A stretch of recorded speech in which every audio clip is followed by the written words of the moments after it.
Buenas noches. Hoy vamos a hablar de una espina clavada en el corazón de todos los paraguayos. ¿Por qué si en marzo del 2020 se tomó un crédito extraordinario de más de 1.600 millones de dólares para afrontar la pandemia y se destinaron 514 millones adicionales para el sector de salud, no hay suficientes medicamentos en los hospitales públicos? ¿Cuánta gente murió a causa de no poder acceder a medicamentos que el Estado tiene que proveer por misión constitucional? ¿Quién se hace responsable de estas pérdidas de vida? ¿Qué estamos haciendo mal? O mejor, ¿qué se puede corregir para minimizar la cantidad de vidas perdidas? ¿Qué pasó?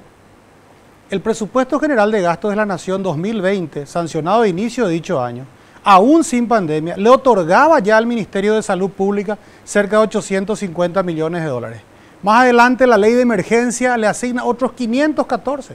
Es decir, el Ministerio de Salud contaba con 1.350 millones de dólares para enfrentar la pandemia. Pero según el mismo Ministerio de Hacienda, el gasto en salud del 2020 llegó a 850 millones de dólares. Nos dejan picando unas cuantas cuestiones. ¿Usó el Ministerio de Hacienda los 514 de salud para otra cosa? ¿Por qué no se ejecutaron los 1.350 millones de dólares? ¿Por qué si hay saldos para salud faltan medicamentos? El Ministerio de Hacienda cambia selectivamente sus informes de situación financiera, dependiendo de las críticas. Hoy nos acompaña un médico de trinchera, el doctor Carlos Morínigo, ex ministro de Salud, neumólogo y reiteradas veces vocero de la desesperación de sus colegas y personal de salud. Carlos, con su conocida sinceridad, nos va a ayudar a entender qué estuvo pasando y qué puede pasar. ¿Qué tenemos que hacer para perder menos vidas? ¿Cuál es el balance entre medidas de confinamiento y daño a la economía? ¿Se trató a todos por igual? Evidentemente el sistema de salud actual no da abasto y aún gastando 12 veces más que hace 15 años no presta un servicio como lo requiere la ciudadanía. Según las encuestas de hogares, casi 350.000 familias con ingresos mayores a 5 millones al mes no tienen seguro médico. ¿Es sostenible cargarle al Estado los gastos de salud de todas las familias sin importar el nivel de ingresos? ¿El FONARES, una vez funcionando, debe cubrir a todos por igual? ¿Tiene sentido seguir cargando al IPS, hoy súper colapsado, a los individuos de ingresos superiores a 2 o 3 salarios mínimos? La misma encuesta de hogares nos aporta datos que más de 53.000 familias que están aseguradas por el IPS tienen un seguro adicional. ¿Debe ser el IPS el único seguro obligatorio o se debe dejar que el sector privado se haga cargo de los individuos de mayores ingresos, aumentando así la cobertura y dejando que el FONARES cubra en mayor proporción a los de bajos y nulos ingresos? ¿Es momento de una reforma de la salud en Paraguay? De todo esto vamos a conversar en profundidad con el doctor Carlos Morínigo.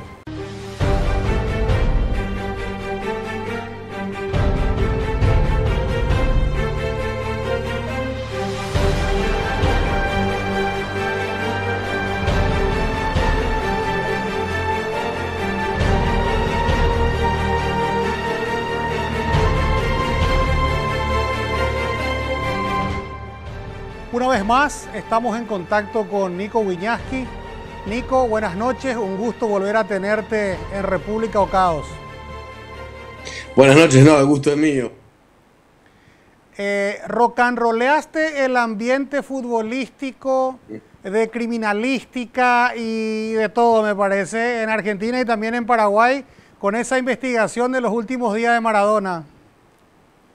Sí, es una gran investigación que hizo el equipo de TN y de Canal 13 y que la verdad es conmocionante porque lo que muestra es con audios de los médicos, de las psiquiatras, de los secretarios que estaban alrededor de Maradona y además testimonios de los directos de cómo fueron los últimos días de Maradona, justamente cómo murió, ¿no? Es muy asombroso, murió solo, encerrado, como con un entorno que quería aprovechar su justamente mal estado de salud para continuar con negocios y la verdad que llama mucho la atención.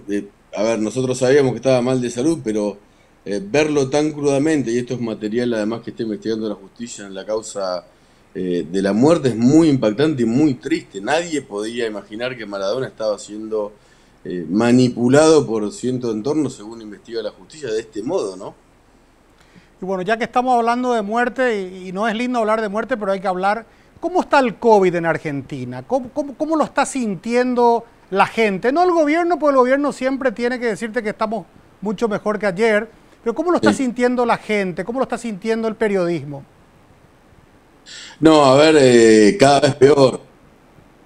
E incluso cierto sector del gobierno está diciendo que cada vez peor. Es completamente palpable, digamos, por las relaciones personales de uno y además por la realidad y por la información que tenemos de las autoridades sanitarias, que se está empezando a saturar el sistema de camas en la Argentina, que los casos son cada vez más, que las vacunas prometidas no llegaron, aunque ahora hubo un nuevo lote de las vacunas Sputnik V que arribaron al país, pero que no alcanzan, y se está llegando a una situación bastante extrema y complicada, porque además empezó la política, el oficialismo y la oposición a disputarse cuestiones que tienen que ver con el virus, y se judicializó una cuestión que es completamente sanitaria, ¿no? El gobierno determinó que en la provincia de Buenos Aires y en la capital federal tenían que cerrar las clases por 15 días, aunque hasta el mismo día en que lo anunció el presidente, las propias autoridades nacionales decían que en las escuelas no había riesgo de contagio. Esto fue a los tribunales, hubo fallos cruzados, uno a favor del jefe porteño Larreta, que es opositor al presidente de la República Fernández, otro a favor de Fernández. Todo va a terminar definiéndose en la Corte Suprema, y lo que uno siente es que finalmente algo que es tan sensible como nuestros hijos en los colegios, por lo menos en la ciudad de Buenos Aires, que es a donde se abrieron las aulas, sabemos si el virus puede o no ser más peligroso, no de acuerdo a lo que dicen infectólogos, médicos o sanitaristas, sino abogados, porque ahora para saber si tu hijo tiene que ir al colegio, que contratar pareciera ser a un abogado por el enredo jurídico que se armó por esta pelea, ¿no? Que es la primera vez que pasa, porque hasta ahora había cierto consenso entre la oposición, había diálogo, y de golpe esto se rompió. El peor momento de la pandemia en la Argentina, ¿no? Hay alrededor de 27.000 casos por día. Yo pensaba el lunes hubo 42.000 en Brasil, con la enorme cantidad de población mucho mayor que tiene la Argentina, y en Argentina hubo 27.000, ayer 316 muertos, y es unánime que se va saturando el sistema. La verdad que ahora sí realmente entramos en una zona de turbulencia y de crisis, no solo por el virus, sino porque la política de golpe, en el peor momento, se empieza a pelear. Acá en Paraguay sentimos que, si bien vemos que la situación económica, tal vez social, vos decías en el programa anterior que el 50% de Argentina hoy está en niveles de pobreza, acá hay una sensación de que el sistema de salud y el sistema educativo argentino todavía resiste a los gobiernos. Pero por lo que vos estás diciendo, eso está muy cercano a dejar de ser cierto. La pregunta que nos hacemos siempre es, en Argentina, el gobierno, el Estado, paga la internación, paga los remedios, paga las complicaciones de todos los ciudadanos que no tienen ingresos como para hacerlo en casos como el COVID. No, mira, la Argentina tiene un muy buen sistema público que es gratuito, de salud, pero que con el paso obviamente de los años y la degradación de todo el Estado es cada vez más débil.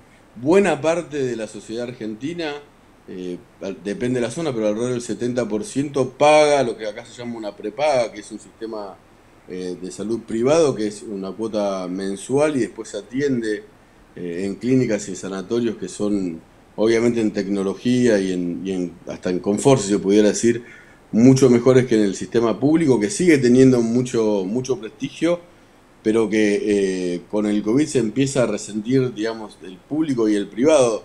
Y además hay cierta avance del kirchnerismo con una vieja idea, que es estatizar todo el sistema, y que el sistema que es privado, que obviamente eso desde empresas y de accionistas privados y de gente que, los clientes, ¿no?, que pagan una cuota, pasen a ser controlados por el Estado. Es un viejo sueño acá que justamente ayer, tal vez en la provincia de Buenos Aires, que es la más grande, empezó a tomar cierta forma, por lo menos con el control de las camas de terapia intensiva, y esto demuestra también la desesperación de los funcionarios, ¿no? El sistema educativo también, el sistema público no es completamente gratuito, así lo dice una ley, la ley Sáenz Peña, pero bueno, también con el paso de los años y de la degradación, como digo yo, de la clase dirigente y del Estado, mucha gente que fue a la escuela primaria pública, al secundario público y a la universidad pública, decide hoy mandar a sus hijos al sistema privado porque en el sistema público las huelgas de los docentes, la deficiencia de edilicia es cada vez más grande. Todavía siguen siendo buenos, por lo que tengo entendido respecto a algunos países de la región, la salud y la educación en la Argentina, pero van en un tobogán, para abajo. Qué triste escuchar eso, porque vos decís, bueno, ya que tenemos un sistema que al lado nuestro, de Paraguay, que va por todo y demostraba que en teoría la gente vivía mejor, que la salud funciona, que la educación funciona, que todo el mundo come, pero cuando empezás a mirar la realidad cruda, 50% de los argentinos están en pobreza, muchos niños argentinos están en miseria, el sistema público de salud se viene degradando y el sistema educativo, que era la envidia de toda Latinoamérica, también se viene degradando. Quiere decir que cuanto más política metas a la ideología de dirigir todo desde el Estado, peor te va a ir. Y tal vez, como decíamos siempre en nuestras charlas, nosotros que somos un país más chico y un poquito más atrasado en algunas cosas que Argentina, tenemos la posibilidad de aprender de qué errores no cometer, que sí cometió nuestro hermano mayor, al que le tenemos muchísimo cariño, respeto, admiración, pero en fútbol no nos llevamos muy bien. De todas maneras, creo que lo que viene ahora es el crash argentino, lastimosamente, y nadie se puede poner contento por eso. Pero sí, nosotros tenemos que mirar que Venezuela, por ejemplo, no es el modelo a seguir. Nosotros quisiéramos ser como Taiwán, como Corea del Sur, como Israel, países chicos, pujantes, cuyo Estado funciona, pero el Estado tiene un mínimo de injerencia y donde la actividad privada tome cuenta del resto, pero con un muy buen Estado regulador. Así que qué triste escuchar esto, Nico. No, que Gustavo, es así, es el populismo, ¿no? Es lo que acá se llama en la Argentina el relato. Cuando se va hablando cada vez más del rol del Estado y del Estado presente, en realidad uno empieza a ver que la mitad de la Argentina son pobres, 6 de cada 10 chicos son pobres, que finalmente el Estado que promete las vacunas, 20 millones de vacunados para diciembre, antes de diciembre del año pasado, para antes de marzo, eso nunca pasó. Se anunció ayer que se va a producir la vacuna argentina, la vacuna rusa en la Argentina, pero lo va a hacer un laboratorio privado. El gobierno intentó adueñarse de ese logro, pero son inversiones privadas y si uno ve las provincias con peores índices económicos, son las que justamente espantaron la inversión privada y el trabajo genuino generado de parte de las compañías y de las empresas y genera cada vez más empleo estatal, que además por la inflación los sueldos terminan casi generando nuevos pobres en este sentido, son gente que trabaja pero la que no le alcanza el sueldo para vivir. ¿Vos ves que el tema pandemia, manejo de la pandemia, muertos, deficiencias en la atención, qué sé yo, crisis, pánico, así como fue en Estados Unidos un factor para que Biden sea presidente, va a influir en las legislativas? ¿Le va a cobrar esto a los K? Definitivamente. Tanto es así que hoy, digamos, y hasta por primera vez, ¿no? Con el peronismo en el poder, se está intentando llegar a un acuerdo desde el oficialismo con la oposición para suspender lo que acá se llaman las PASO, que son las primarias, las internas de los partidos, que tienen fecha para agosto, y después las generales, que hay elecciones legislativas, ¿no? En octubre.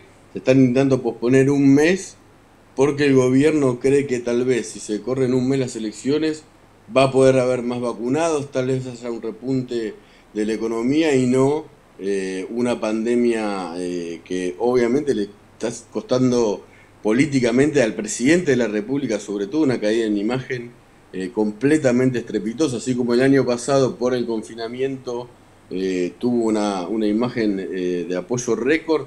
Este año, por sus propias contradicciones, declaraciones que no se cumplieron, adrede o no, errores propios, está completamente degradada la imagen presidencial y la palabra presidencial.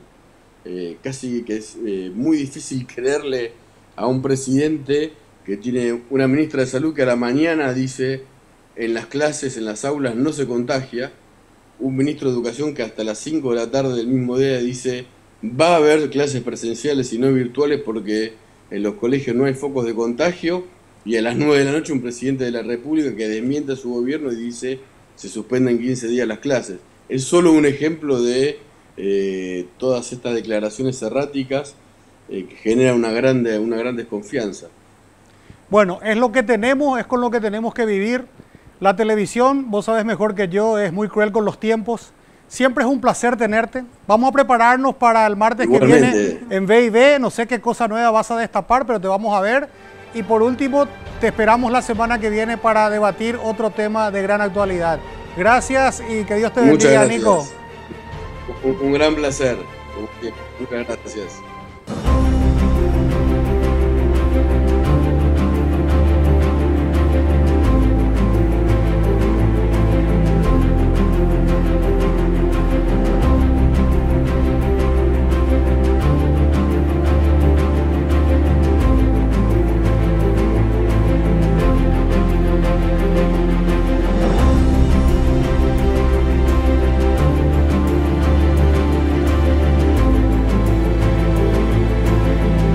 Hoy vamos a hablar del tema del momento. Hace rato que en el mundo un tema del momento no dura más que un año. Ese es el problema que tenemos con el COVID en el mundo, en Paraguay ni hablar. Nuestro invitado, uno de los que más sabe, alguien que está en la trinchera. Lo admiro personalmente. Ex ministro de Salud, el doctor Carlos Morínigo. Carlos, buenas noches. Buenas noches, Gustavo. Un placer estar contigo hoy. No, un gusto que nos acompañe.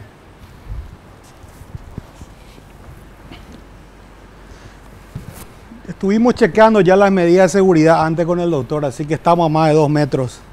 Pero vos no estás a más de 2 metros con la gente que está peleando por su vida.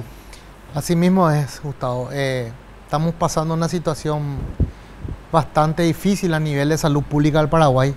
No solamente a nivel de salud pública, en un contexto general en nuestro país. Pero el causante de esto es justamente el COVID-19, que está causando estragos. Y estamos cerrando diariamente con números de más de 80 fallecidos al día en un sistema de salud, general, no solamente pública. Ya hoy en día hablamos que el sistema privado también está colapsado y hacemos aguas por todas partes debido a la gran cantidad de contagios que hay. Ahora, yo decía en mi intervención inicial, y vos escuchaste, ¿verdad?, que hay algo que no nos está cuadrando. Nosotros no queremos usar este programa para irnos para atrás. Sí queremos aprender de lo que ocurrió atrás para mejorar, para que menos compatriotas se mueran, para que más gente se sane más rápido y para tener un nuevo sistema de salud, porque hay ciertas conclusiones que son muy evidentes. Yo decía, me llama la atención que para el año 2020 el Parlamento, antes de declararse pandemia, saca un presupuesto de más o menos 850 millones de dólares. Luego en marzo, la ley de emergencia le da a salud 514 millones de dólares adicionales. Quiere decir que Mazzoleni el 15 de agosto, o el 15 de marzo, o a fin de marzo, tenía en teoría 1.364 millones de dólares para enfrentar el COVID. Y vemos que luego Hacienda te dice, pero se ejecutaron 800 nomás. Entonces te pregunto, Carlos Morínigo, fuiste ministro de Salud, te llaman y te dicen, tenemos la peor pandemia de los últimos 100 años. Tenés 1.364 millones de dólares. ¿Qué vas a hacer? Y convertí al Ministerio de Salud en una nave espacial. Empezaba a utilizar la plata, empezaba a hacer compras que no se hicieron por falta de gerencia administrativa durante la era Mazzoleni. Eso está demostrado, un aplazo total en gestión administrativa. De hecho, vimos gente de fuera del Ministerio de Salud que venía a manejar el presupuesto del Ministerio de Salud. Gente de Hacienda. Gente de Hacienda, gente que terminó manejando gente de la Senat, porque últimamente vos viste que el ordenador era el actual ministro Yucio, que era director de la Senat en aquel entonces. Entonces, un descalabro administrativo con una pésima gestión hizo que esa cantidad de plata que teníamos y que valía oro en ese momento. ¿Por qué valía oro? Porque si en ese entonces hacían las compras que se tenían que hacer, no íbamos hoy a tener plata y decir que no tenemos insumos porque se acabaron en el mundo. Nosotros en ese momento deberíamos haber utilizado la plata. En ese momento le rogábamos a ellos que nos compren altos flujos, que son las máquinas que evitan la intubación precoz del paciente, que hoy en día solicitas y ya no hay en el mercado ni nacional ni internacional, en el peor momento de la pandemia. Y esa plata teníamos y hoy teníamos que estar repletos de insumos en los hospitales, pero lastimosamente nos tocó un capitán que yo le cambio el nombre como un pirata de la gestión pública. Muy duro.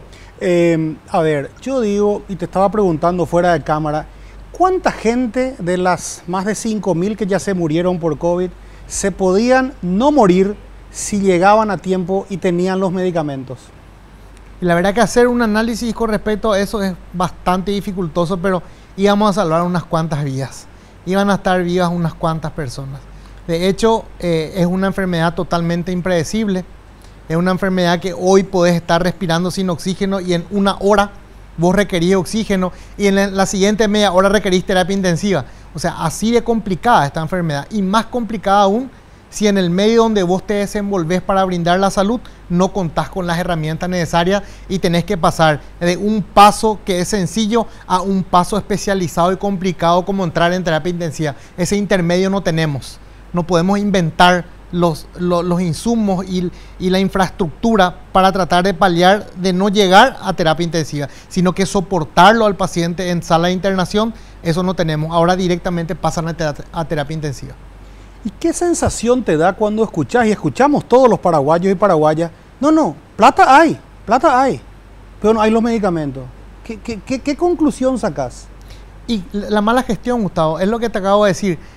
Imagínate que hoy tenemos plata, pero no tenemos materia prima para insumos, en teoría, o es lo que dicen, o no tenemos los aparatos logísticos o los insumos que necesitamos para ventilar al paciente, porque en plaza ya no hay, a nivel nacional e internacional están todos comprados. Entonces, hoy tenemos plata, pero no tenemos los insumos. ¿Por qué? Porque ya nos hicimos la compra anteriormente, y es lo mismo que pasa con las vacunas. Hoy en día estamos rogando por las vacunas, ya que otras personas con mucho tino, otros gobiernos, han apuntado a varios frentes para la compra de vacunas. Nosotros nos hemos apoyado en un sistema COVAX con un representante que ha resultado ser un charlatán y un fiasco, que hoy, gracias a Dios, él está fuera ya del país. Y para anécdota te cuento, pidió resguardo para salir del país, como si fuéramos nosotros los responsables. Lo que le jodimos a él. Pidió resguardo por temor. Yo decía la otra vez en un medio que el mecanismo multilateral le falló al mundo, pero no a los poderosos del mundo, porque los grandes siempre consiguen. Entonces, yo creo que estoy totalmente de acuerdo contigo. Durante 7 meses se durmió el Ministerio de Salud, se durmió el Ministerio de Relaciones.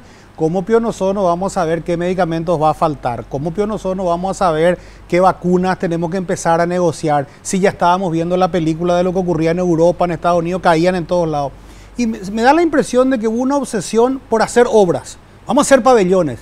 Yo vi la ciudad de Nueva York con unos hospitales de campaña en un parque. Y creo que pusimos la plata, poca o mucho que teníamos, a cosas que no necesitábamos. Y creo que parte de la plata de salud se fue a bancar el presupuesto general de gasto de otras cosas. Entonces, el Ministerio de Hacienda tiene que contarle la verdad a los paraguayos, porque cuando se haga la auditoría final, igual 2 más 2 no va a poder dar 27.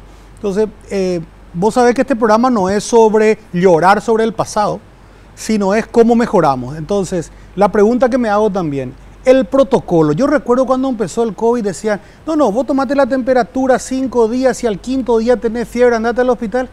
Pero al 5.º día puede estar así como vos decís, ya con el pulmón totalmente tomado y no lo salva nadie. Totalmente. Tenemos que analizar 2 situaciones distintas.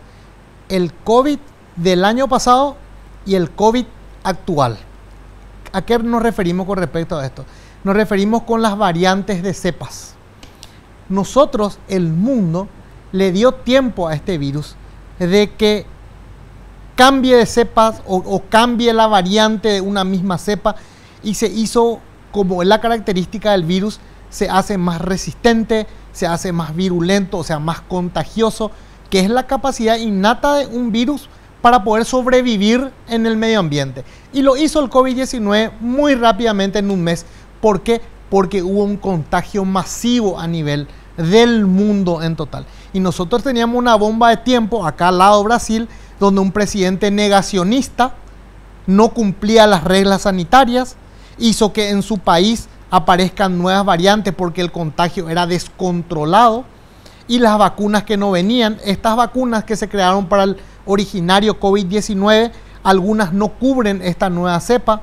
Entonces eso permitió a que esto vire, haya una variante que se haga cada vez más virulenta, más agresiva, que te enferme más. Y esa premisa que vos dijiste de que antes tenés fiebre, quédate en casa, aislate, hoy se cambió por tenés fiebre, anda a consultar rápido.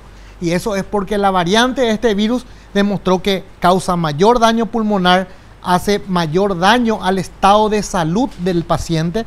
Entonces han cambiado protocolos médicos y han cambiado protocolos de comportamiento de la comunidad con respecto a este virus. Y cuanto más atrasamos la vacunación en nuestro país, nosotros somos propicios a que se genere una nueva variante. La cepa paraguaya. Exactamente.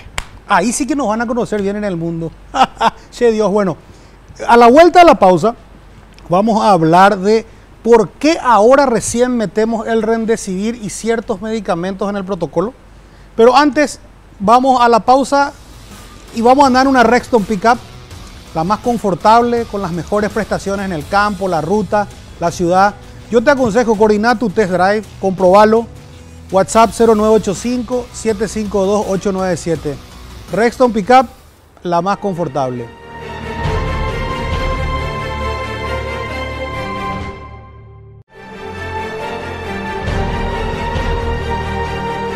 Volvemos, estamos con Carlos Morínigo. Después les voy a contar una particularidad interesante del doctor Morínigo. Él no solamente es doctor, neumólogo, está en la trinchera ahora, salvando vidas todos los días, fue ministro de salud, pero tiene una particularidad en su vida que vamos a conocer dentro de poco. Antes de eso les quiero recomendar que conozcan Ecovita Country Club. Un paraíso, escondido en Nueva Italia, cerquita de Asunción, 35 kilómetros, donde hay 75 actividades, desde fútbol, equitación, básquet, golf.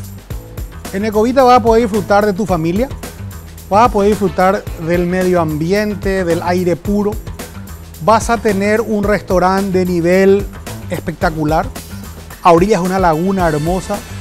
Ecovita es un paraíso escondido, yo les recomiendo para toda la familia.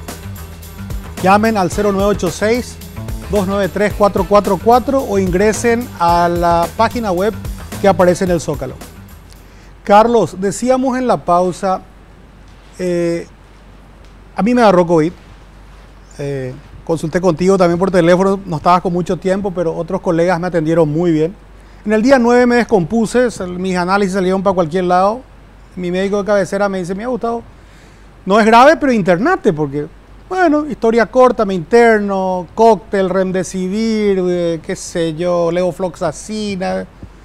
Y yo digo, después, a mí me hizo muy bien el tratamiento muy rápido, y a muchos amigos también. Y después pregunto, ¿y Remdesivir? No, Remdesivir no se usa en salud pública. Ahora recién, con este nuevo ministro, parece que están cambiando algunas cosas para bien, ojalá. Y me dicen, no, pues Remdesivir luego nunca. ¿Qué es lo que está pasando? ¿Por qué en salud pública no usamos la pistola de última generación contra el COVID y usamos trapos jacú? Bueno, ahí se entraba a tildar lo siguiente, Gustavo. Cuando uno maneja un presupuesto escueto, cosa que no tenía este señor, que tenía una gran cantidad de dinero y no supo utilizarla, siempre se priorizan compras que son esenciales.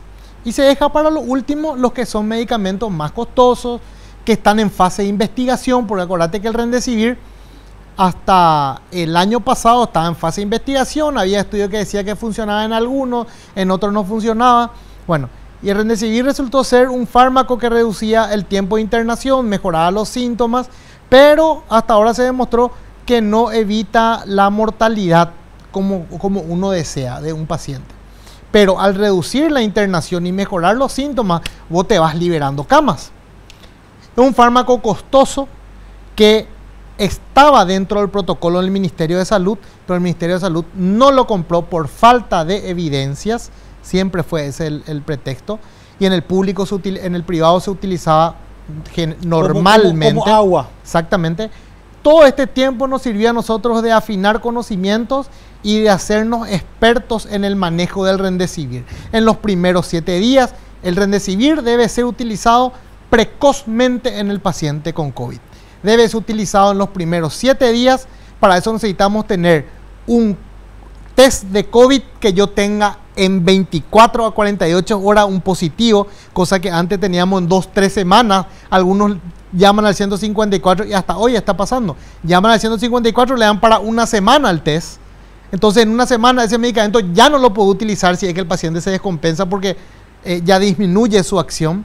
Y hoy en día vemos que el ministerio está cambiando un poco el timón, va a utilizar la plata que tenemos y vamos a poder suministrarle a los paraguayos en tiempo y forma, a los que van en el servicio público, un medicamento que nos va a poder ayudar y vamos a tener nosotros nuestra experiencia propia de la recuperación de los pacientes. O sea que mínimamente 5 días la vamos a internar, pero después ya con eso vamos a poder externarlos, ¿verdad? Yo estuve haciendo un cálculo sobre los 514 millones de dólares adicionales que se aprobaron en marzo del año pasado, que según mi matemática no se usó en salud, se usó para complementar el presupuesto normal, no fue una adición a lo que yo pagué y a lo que está pagando el sector privado.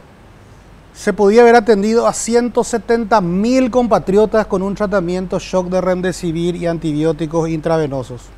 Entonces, ¿por qué nosotros, que ahora en teoría hay todavía la plata, ahora que se va a usar la plata de las binacionales de cualquiera de las fórmulas, porque hay una emergencia, y ahora que el Parlamento va a estar súper comprometido con la salud, ¿por qué no metemos un tratamiento, como vos decís, que sea el que más rápido saque a la gente o que ya descubra, bueno, quién ya vaya a terapia? Porque hay gente que no responde. La estadística mundial está alrededor del 2%, ¿verdad? El 2% de los que tienen COVID lastimosamente se muere. Pero en Paraguay, que se estaba muriendo el 0, algo, hoy se está muriendo casi el 4% de los infectados. Entonces, algo tenemos que hacer dramáticamente. Vos ya dijiste, un tema, la vacuna. Hay ahí todo un tema también de cuál vacuna, que sí, que no, si la vacuna es ética o no es ética, pero también el tratamiento, porque hasta que se vacunen todos los paraguayos va a pasar un tiempito. Totalmente. Aquí lo importante es que hoy en día vemos también una conducción diferente a nivel del Ministerio de Salud. Eso es bueno saberlo, porque yo sentía que Mazzoleni era un actor de cine que se creyó en la película que iba a ser el presidente de la República en el 2023 y salía todas las noches con un PowerPoint a contarnos lo mal que estábamos. Hoy tenemos una visión distinta y tenemos un ministro de Salud que conoce salud pública y que sobre todo escucha cuando alguien le dice las cosas. El otro no escuchaba, el otro era soberbio. Vos le escribías un mensaje avisándole y te contestaba con el pulgar. A mí me pasó, nunca más le escribí.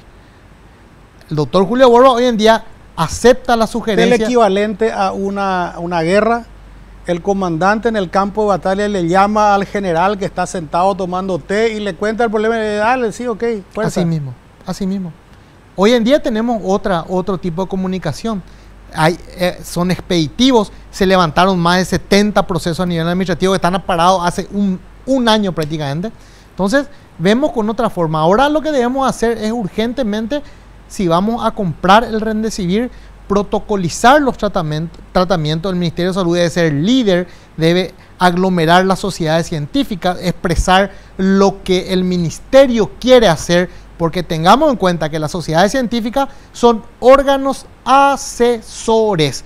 El que dictamina la política sanitaria es el ministro de Salud.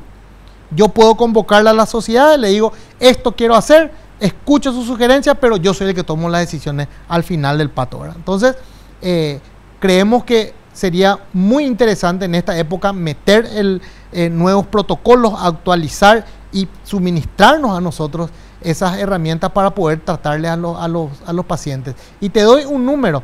Vos probablemente, y voy a decir los números, pagás el Remdesivir entre 1.900.000 guaraníes y 2 millones por frasco.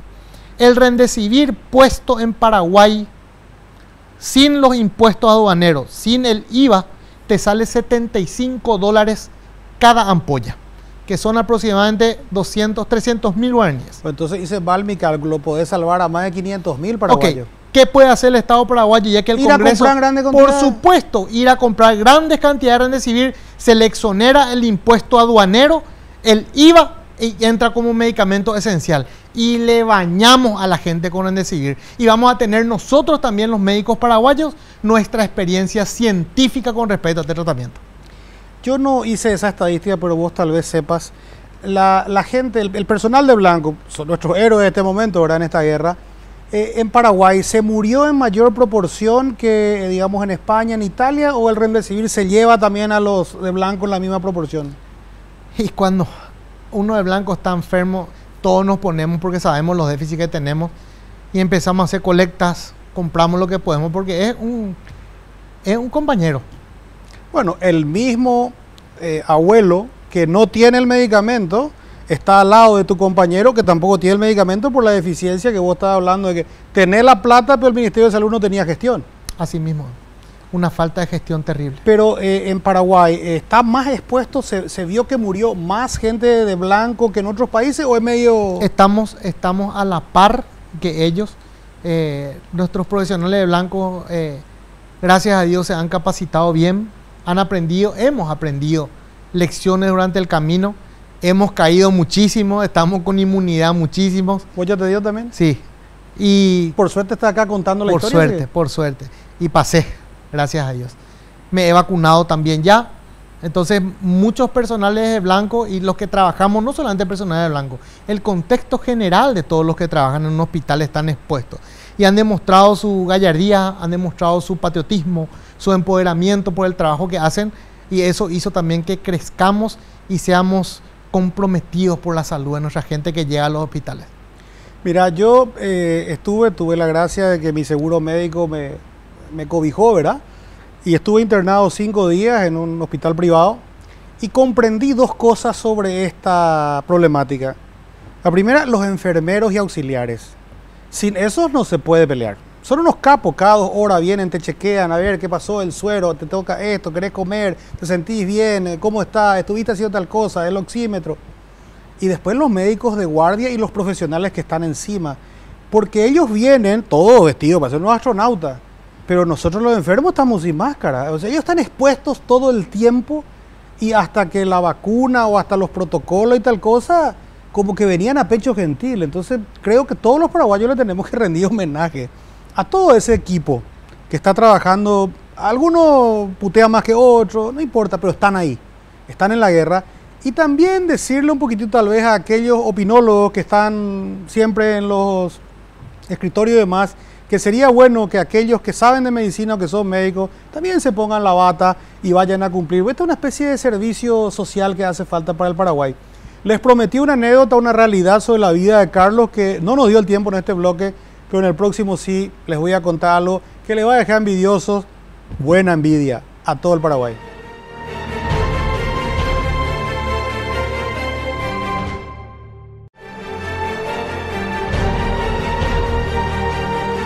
Volvemos con Carlos Morínigo. Que levante la mano ahí en su casa todos los que quieren tener la gracia de estar 3 días enteros al lado del Papa Francisco. Estoy seguro que todos. Carlos Morínigo, cuando vino su santidad a Paraguay en el año 2015, fue elegido para acompañarle al Papa desde que se bajó de la escalera del avión hasta que se subió a la escalera del avión de vuelta. Y tiene unas anécdotas interesantes, espectaculares. Algunas puede contar, otras no, ¿verdad? Pero sí yo creo, Carlos, que la mayoría de los paraguayos daríamos cualquier cosa para estar al lado del Santo Padre todo el tiempo que estuviste, lo acompañaste a todas sus visitas, estuviste con él, comiste con él, cenaste con él, dormiste en la casa al lado de él. Contanos un poquito de eso. La verdad que fue una experiencia única porque imagínate que es un suceso que el último papa que vino fue el Papa Juan Pablo II en 1982, y recibirle a un Papa tan carismático como el Papa Francisco, tan nuestro, porque él, desde el momento que pisó acá, él se sintió nuestro. Él al Paraguay le tiene una estima única, y eso está representado en la forma como con nuestro presidente, don Horacio Cartes, tiene el relacionamiento hasta hoy en día, y cómo valora, aprecia y sobre todo sobresalta a la mujer paraguaya.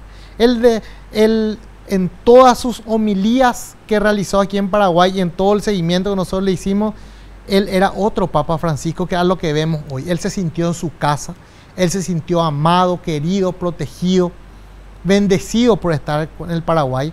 En Caacupé él cumplió su sueño, porque él nos dijo a nosotros: he cumplido mi sueño de venir a dar la homilía en el santuario de nuestra Virgencita de Caacupé.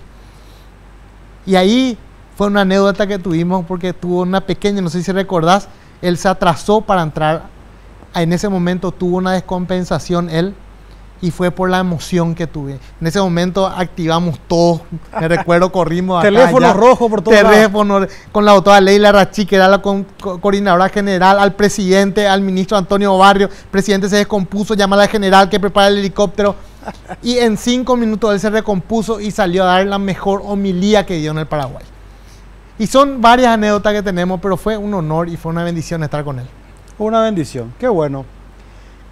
Hablábamos también con Carlos sobre si vos pretendés cargarle más peso al burro de lo que puede llevar, le vas a quebrar las piernas.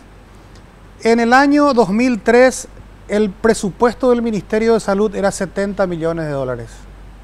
Y ahora vimos que en el 2020 fue de 850 millones de dólares, sin contar lo de la pandemia.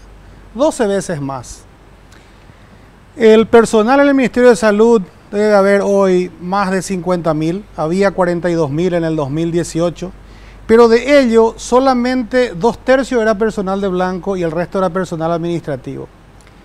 Nadie está de más hasta que falta plata. En Paraguay va a empezar a faltar plata. Por otro lado, tenemos que miles, cientos de miles de compatriotas que ganan bien no tienen un seguro de salud. Entonces, en una circunstancia como esta, abarrotan los hospitales públicos. Estuvimos pensando con un grupo de amigos tuyos también, de que Paraguay amerita un nuevo sistema de salud pública, donde quienes ganan una cifra medianamente lógica para exigirle un seguro de salud, tomen un seguro de salud que cubra unas ciertas cosas. Que el FONARES, que es el fondo de alta complejidad, por llamarlo así, se haga una realidad a partir de plata que hoy se va a otros lugares que no tienen sentido, y que el FONARES ese cubra el 100% al que no tiene nada, y en una escala menor y progresiva al revés, menos a los que tienen seguro. A una persona que gana 30 millones de guaraníes, no se le puede pedir que tenga un seguro alta complejidad para él y a su familia. Entonces, dinamiza el sector privado, se generan más hospitales, más camas para una emergencia como esta, se paga lo que se tiene que pagar, no se le recarga al Estado, y se tiene un FONARES que cubra a esa una complejidad que ya no cubre su seguro, pero que cubra el resto todo. Yo hice también unos números con unos amigos y hay 53.000 familias de Paraguay están obligados a pagar el IPS, porque es ley, y pagan también un seguro privado porque te dicen: no, el IPS a mí no me sirve, pues me voy y espero. Entonces, la pregunta del millón, Carlos, dentro de unas líneas maestras, ¿amerita el momento para pensar en un nuevo sistema de salud en el Paraguay donde el que gana bien contribuya en una prepaga para cuando esté enfermo y que el Estado se haga cargo mejor con la misma plata que tiene hoy y tal vez se desvía de los que no tienen nada? Por supuesto, amerita, y de hecho debemos trabajar en eso inmediatamente, porque este es el momento indicado, porque toda la sobrecarga que tiene salud pública hoy en día va a ser difícil de mantener en el tiempo. Y hoy yo te puedo decir, yo no tengo seguro médico, yo soy de IPS, tengo mi seguro de IPS y no he retirado un salbutamol yo de IPS, un salbutamol, y pago casi 900.000 guaraníes en seguro médico de IPS. Entonces, bueno, con eso podés pagar un seguro privado bueno. exactamente. Entonces, yo hoy me enfermo, no tengo cama ni IPS, me voy a salud pública. De hecho, me voy a mi casa, que es salud pública. Pero es el momento de hacer las reestructuraciones, presentar, trabajar con el Congreso sobre esto, tratar de unificar el sistema de salud, tratar de involucrar la IPS. Ahora estamos trabajando como isla, vos sabés perfectamente, el hospital de clínicas totalmente desabastecido. Ese de la Universidad Nacional. Por eso, ¿de qué depende? Depende de otro ambiente, pero al final pasa también a un servicio que presta salud y todo salud pública nuevamente vuelca sus recursos también a clínicas. Y tenemos otros tipos, de la Fuerza Armada, el hospital policial, los sanatorios privados. Entonces este es el momento que nos sentemos en una gran mesa y tratar de subsanar, quitar un marco como vos lo dijiste y ya ir socializando y escuchando cómo podemos hacer esto. Bueno, nosotros tenemos una situación que está plasmada en las memorias del IPS. El IPS te dice en su memoria que cada vez tiene menos complejidades, menos operaciones. O sea, el IPS no te dice no te voy a cubrir, directamente te dice no tengo turno. Entonces el IPS en salud está quebrado. Hay que decir las cosas como son. Pero por otro lado tenemos lo que vos decís, en un momento en que alguien de IPS se va y no tiene y se va al hospital público. Entonces necesitamos nosotros sincerar, IPS tiene 800.000 cotizantes, según su memoria cubre a 1.400.000, quiere decir que no le cubre al papá y la mamá desempleado del asegurado, quiere decir que no le cubre a los hijos. Entonces las mentiras del sistema de salud deben ser desmontadas sin que nadie se enoje. Proteger el IPS no puede salir de nuestro sistema y los que vinieron aportando durante toda su vida tienen derecho a una atención de altísima calidad como eran los 70 y los 80, porque no estaba colapsado. Pero los tiempos en televisión son crueles, tenemos que ir a un corte y a la vuelta vamos a cerrar esta excelente velada con el doctor Carlos Morínigo.